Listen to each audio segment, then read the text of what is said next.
Midwinter in a Scottish town, the streets are dark, and somewhere out there a thin line of music is threading through the cold. Today we talk about the Waits. Hi, I'm Cleo. I study medieval humour for a living and tell medieval stories for fun over at my podcast, The Court Jester. I also live in Scotland, so this is me tipping my hat to Scottish winter lore, where even the Night Watch comes back with a soundtrack. The Waits are best understood as the ancestors of Christmas carolers, but stranger.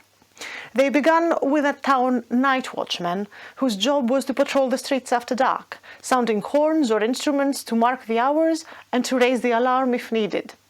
Around Christmas and New Year, those signals became music. No one is entirely sure whether Waits first meant the instruments, the tunes, or the men who played them on particular nights. A writer in Notes and Queries links waits to waith, the Scots word for wandering from place to place.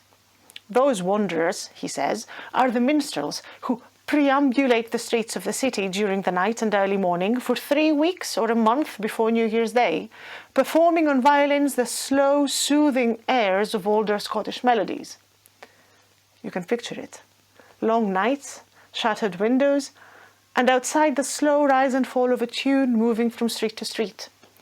As Hogmanay drew closer, the Waits started calling at people's houses.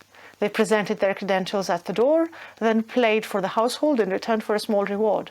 So, before brass bands under shop lights and canned carols in supermarkets, you had the Waits. Official night watch sanctioned musicians, watchmen and minstrels, moving through the winter dark and measuring out the last days of the old year in footsteps and song.